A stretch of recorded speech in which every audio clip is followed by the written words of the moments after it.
बिस्मिल्लाहिर्रहमानिर्रहीम। अस्सलाम वालेकुम। इन्फो टीवी में खुश आमदीद। आज 18 मई 2025 रोज़ इतवार सऊदी अरब की ताज़ा तरीन खबरों के साथ मैं हूँ वसीम। अगर आप भी सऊदी अरब के गैर मुल्की हैं तो आप इन्फो टीवी को सब्सक्राइब कर लें, बेल आइकन को प्रेस कर लें। आज के न्यूज़ बुलेटिन को मुकम्मल देखिएगा। शुरू करते हैं पहली खबर के साथ। फ़लस्तीनियों की ख्वाहिशात के मुनाफी कोई भी हल काबिल कबूल नहीं। सऊदी वज़ीर मुमलिकत बराए अमूर ख़ारजा आदिल अल जबीर ने सऊदी अरब की जानब से गज़ा पट्टी में जंग बंदी को बरकरार रखने की अहमियत पर जोर देते हुए फ़लस्तीनियों की जबरी बेदखली की किसी भी कोशिशों को मुस्तरद किया है। अल अखबारी के मुताबिक हफ्ता को बगदाद में अरब लीग के 34वें सरबराह इजलास से खिताब करते हुए उन्होंने कहा, फ़लस्तीनियों की ख्वाहिशात के मुनाफी कोई भी ऐसा हल काबिल कबूल नहीं है जो उनके हक़ के खुदरानियत के मुनाफी हो। सर फहरिस्त 1967 की सरहदों के क़याम के मुताबिक आज़ाद और ख़ुद मुख्तार रियासत का क़याम है जिसका दारुल हुकूमत बैतुल मुक़द्दस हो। सऊदी वज़ीर मुमलिकत ने कहा, मौजूदा गैर मामूली हालात और मुश्किलात से फ़लस्तीनी अवाम को सामना करना पड़ रहा है और उनके खात्मे के लिए मुसलसल कोशिशों की मुश्तरका ज़रूरत है। पाकिस्तान से अब तक 143 परवाज़ें 38,000 से ज़्यादा आज़मीन सऊदी अरब पहुँच गए। पाकिस्तानी आज़मीन हज की सऊदी अरब आमद का सिलसिला जारी है। अब तक 143 परवाज़ों के ज़रिए 38,229 आज़मीन हज सऊदी अरब पहुँचे हैं। तर्जुमान वज़ारत मज़हबी अमूर ने बयान में कहा, हफ्ता 17 मई को 14 परवाज़ों के ज़रिए मज़ीद 440 जो आज़मीन हज हैं वो जद्दा के रास्ते मक्का मुकर्रमा पहुँचे और पाकिस्तान हज मिशन जो है उनका कहना था कि आज़मीन को मक्का और मदीना में 24 घंटे मदद फराहम की जा रही है और अलराजी कंपनी के ज़रिए आज़मीन हज को नुस्ख कार्ड दिए जा रहे हैं और मरकज़ी कंट्रोल ऑफिस के तहत रहाइश, खुराक, ट्रांसपोर्ट शोबा, गुमशुदगी और बादियाबी शिकायत हेल्पलाइन भी मसरूफ़ अमल है। याद रहे कि सरकारी हज स्कीम के तहत इस साल 88,380 आज़मीन हज फ्रीज़ा हज अदा कर रहे हैं। आज़मीन हज को सऊदी अरब लाने के लिए हज फ़्लाइट ऑपरेशन 31 मई तक जारी रहेगा। हज ऑपरेशन में कौमी एयरलाइन के अलावा प्राइवेट एयरलाइंस भी हिस्सा ले रही हैं। कौमी एयरलाइंस इस साल 56,000 से ज़्यादा आज़मीन हज को सऊदी अरब पहुँचाने के लिए 280 खसूसी परवाज़ें चलाएगी। क्लाउड सीडिंग प्रोग्राम ताइफ से बादलों की मक्का मुकर्रमा मुंतकली क्या मुमकिन है। सऊदी अरब क्लाउड सीडिंग प्रोग्राम के ऑपरेशनल डायरेक्टर ऐमन अलबार ने कहा है कि गुज़श्ता 2 सालों में मसनूई बारिश के तजुर्बात में बड़ी हद तक कामयाबियाँ हासिल हुई हैं। अखबार 24 से गुफ्तगू करते हुए उनका कहना था, नई रिसर्च पर होने वाली जो है रिसर्च में ये बात सामने आई है कि फ़िज़िक्स के असूलों पर अमल करते हुए ताइफ के आसमान पर मौजूद बादलों को मक्का मुकर्रमा की जानिब लाया जा सके। ऐमन अलबार ने वादे किया कि क्लाउड सीडिंग के हवाले से बादलों की नकलो हरकत को मर्जी के मुताबिक करने के लिए इंतहाई जदीद रिसर्च ने मुमकिन बनाया है। ताइफ में बादलों के तकवीनी अनासर जमा करके उन्हें मुशार मुकद्दसा तक लाने के बाद वहाँ बरसाने के तजुर्बात काफ़ी हद तक कामयाब हुए हैं और इसके अलावा जो है क्लाउड सीडिंग के ज़रिए बारिश के इम्कानात में भी इजाफा किया जा सकता है। उन्होंने मज़ीद कहा, मसनूई बारिश के हवाले से स्टडी ग्रुप ने क्लाउड सीडिंग इंटरनेशनल कॉन्फ्रेंस में भी शिरकत की। माहिरीन ने मसनूई बारिश के हवाले से मुख्तलिफ तजुर्बात पेश किए जिनसे माहौल में बेहतर तब्दीली लाई जा सकती है। जाली हज मुहिम और गुमराह कुन इश्तहारात से खबरदार रहें। सऊदी वज़ारत दाखिला ने जाली हज मुहिम आज़मीन को खिदमत फ़राहम करने वाले गैर लाइसेंस याफ्ता और गुमराह कुन इश्तहारात से फिर खबरदार किया है। SP के मुताबिक वज़ारत ने आज़मीन हज की सेफ्टी और सलामती यकीनी बनाने के लिए हज कवायद और ज़वाबित और हदायत पर अमल करने की अहमियत पर जोर दिया ताकि वो आसानी से पुरअमन तरीके से मनासिक अदा कर सकें। वज़ारत ने शहरियों और रहायशियों पर जोर दिया कि वह मक्का मुकर्रमा और मदीना समेत तमाम इलाकों में किसी भी खिलाफ वर्जी की इतला करें। इसके अलावा मक्का मुकर्रमा पुलिस ने सोशल मीडिया पर जाली हज मुहिम और गुमराह कुन इश्तहारात की तशहीर करने के इल्ज़ाम में 3 इंडोनेशियाई शहरियों को गिरफ्तार किया है। अरेबिया के मुताबिक इश्तहारी मुहिम में मुशार मुकद्दसा में क़याम और ट्रांसपोर्ट की पेशकश की जा रही थी। गैर मुल्कियों को इब्तदाई कानूनी कार्रवाई के बाद पब्लिक प्रोसिक्यूशन के हवाले कर दिया गया। एक हफ्ते में 14,000 गैर कानूनी तारकीन गिरफ्तार। सऊदी अरब में गुज़श्ता हफ्ते जो हैं 14,487 गैर कानूनी तारकीन गिरफ्तार हुए हैं। सऊदी प्रेस एजेंसी के मुताबिक ये गिरफ्तारियाँ 8 मई से 14 मई 2025 के दरमियान हुई हैं। गैर कानूनी तारकीन के खिलाफ काम करने वाली मुश्तरका कमेटी ने कहा कि कुल गिरफ्तार शुदगान में से जो है 9,212 इकामा कवानीन की खिलाफ वर्जी जो है वो कर रहे थे और इसके अलावा 3,502 जो थे वो गिरफ्तार शुदगान सरहदी कवानीन की खिलाफ वर्जी के मुर्तकिब थे, जबकि 1,873 तारकीन लेबर लॉ की खिलाफ वर्जी में मुलव्विस थे।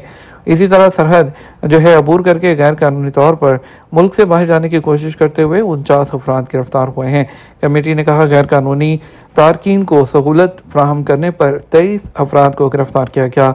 वज़ारत दाखिला ने कहा, गैर कानूनी तारकीन को किसी भी किस्म की सहूलत फ्राहम करना संगीन जुर्म है, जिस पर 15 साल कैद और 10 लाख रियाल जुर्माना हो सकता है। मुस्तकबिल में सऊदी अरब की 50% आमदनी तेल के अलावा सरगर्मियों से होगी। अमरीकी सदर डोनाल्ड ट्रंप ने अपने हालिया खलीजी दौरे पर तबसरा करते हुए कहा कि मशरक़ वस्ता के जिन कायदीन से वो मिले हैं वो अजीम लोग हैं और अपनी सरजमीन से मोहब्बत रखते हैं। एक टेलीविज़न इंटरव्यू फॉक्स न्यूज़ से गुफ्तगू करते हुए मशरक़ वस्ता जो है कि एक शानदार इलाका है, ये कहना था ट्रंप का। ताहम साबिक सदर बाइडन ने इस खित्ते के साथ अच्छा बर्ताव जो है वो नहीं किया।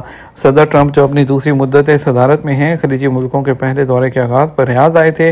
उन्होंने बताया कि आइंदा सालों में सऊदी अरब की आमदनी का 50% हिस्सा तेल के अलावा ज़राए से होगा। सऊदी अरब ने हकीकत में इस टारगेट को हासिल भी कर लिया है, जैसा कि विजन 2030 की सालाना रिपोर्ट के नताइज से ज़ाहिर होता है। रिपोर्ट के मुताबिक 2024 में सऊदी अरब की मजमूई मुल्की पैदावार में गैर तेल शोबों का हिस्सा 51% रहा, जो कि तारीख की बुलंद तरीन सतह है। यह नताइज वज़ारत मआशत और मनसूबाबंदी की जानब से सऊदी जो इदारा शुमारियात हैं उसके अदद शुमार की बुनियाद पर किए गए तजिए पर मबनी हैं। पाकिस्तानियों के लिए डॉक्यूमेंट की तस्दीक में मसाइल, वज़ारत ख़ारजा के इक़दाम कितने मौसर। बैरून मुल्क मुकीम पाकिस्तानियों और दूसरे ममालिक जाने के ख्वाहिशमंद अफराद के लिए पाकिस्तानी जो फॉरेन मिनिस्ट्री है उससे डिग्रीज़ को अटेस्ट करने का अमल हमेशा से एक अहम मगर पेचीदा मरहला रहा। इस अमल को आसान बनाने और मुश्किलात को हल करने के लिए वज़ारत ख़ारजा कई साल से मुख्तलिफ तरह के तजर्बात करती आई है। ऐसा ही आखिरी तजर्बा कोरियर कंपनियों के जरिए डॉक्यूमेंट की वसूली का था, जिससे मुतल्लिक मुतअद्दिद शिकायत सामने आ रही हैं। दफ्तर ख़ारजा ने उन शिकायत की रोशनी में तहकीकात का सिलसिला शुरू कर दिया। पाकिस्तान की वज़ारत ख़ारजा के मुताबिक जो शिकायत सामने आई हैं उनमें गैर मजाज एजेंट्स की मदाखलत, गैर शाइस्ता रवैया और बाज़ सूरतों में रिश्वत जैसे इल्ज़ामात हैं। दूसरी जानब कोरियर कंपनियों पर यह इल्ज़ाम है कि वो सरकारी तौर पर मुकर्रर करदा रेट से ज़ायद रकम शहरियों से वसूल कर रही हैं और बाज़ सूरतों में ऐसी खिदमात भी मुहैया कर रही हैं जो दफ्तर ख़ारजा की इजाज़त के बगैर फ्राहम की जा रही हैं। इन संगीन इल्ज़ामात के बाद वज़ारत ख़ारजा ने नोटिस लेते हुए 5 कोरियर कंपनियों के खिलाफ बाकायदा तहकीक का आगाज़ कर दिया। इस हवाले से वज़ारत ख़ारजा ने बताया कि 5 कोरियर कंपनियाँ TCS, लेपर्ड, M&P, ESS और क्यूरियर इंटरनेशनल ऐसी कंपनियाँ हैं जिन्हें वज़ारत ने असनाद जमा करने के लिए अवामी सहूलत के तौर पर मंजूर किया था, लेकिन उनके खिलाफ शहरियों ने शिकायत दर्ज करवाई हैं कि वह एक्स्ट्रा पैसे लेती हैं। हज परमिट के बगैर हज गैर शरई और गुनाह तस्वर होगा। मिस्र के मुफ्ती आज़म डॉक्टर नज़ीर अयाद ने वादे किया है कि सऊदी अरब की सरकारी इजाज़त के बगैर हज अदा करना न सिर्फ जो है कानून की खिलाफ वर्जी है बल्कि शरन भी नाजायज़ है।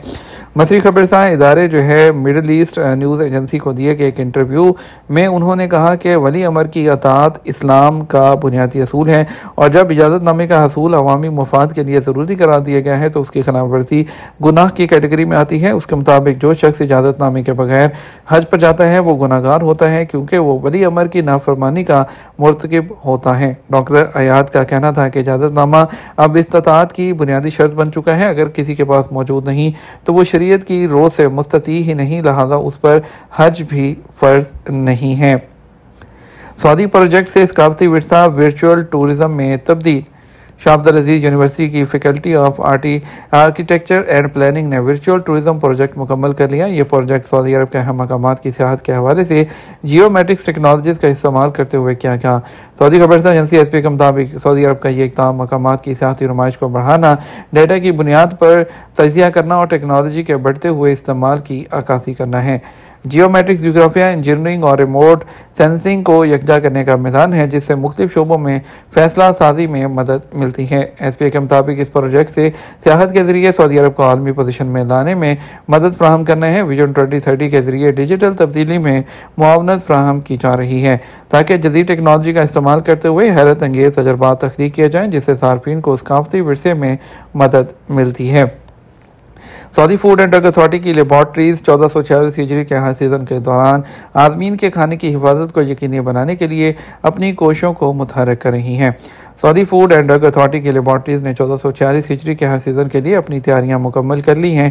एक मजबूत कौमी निज़ाम के हिस्से के तौर पर, जिसका मकसद हाजियों के लिए खुराक और अद्वियात की हिफाजत को बढ़ाना और इस बात को यकीनी बनाना है कि खाने और सेहत की मसनूआत हाजियों की मेज़ तक पहुँचने से पहले मंजूर शुदा स्टैंडर्ड्स पर पूरा उतरें। लेबॉर्ट्रीज़ हज के सीज़न के दौरान फूड सेफ्टी सिस्टम का एक अहम सतून है, जो अपने कामों में जदीद तरीन लेबॉर्ट्रीज़ पर इन्हिसार करती हैं। ये तो अब तक का न्यूज़ बुलेटिन। मज़ीद और अहम खबरों के लिए हमारा शाम 6 बजे का न्यूज़ बुलेटिन देख सकते हैं। इसके साथ हम आपसे इजाज़त चाहेंगे। वीडियो को लाइक और शेयर करना मत भूलिएगा। आपके कीमती वक्त का शुक्रिया। अपना ख्याल रखिएगा। अस्सलामु अलैकुम।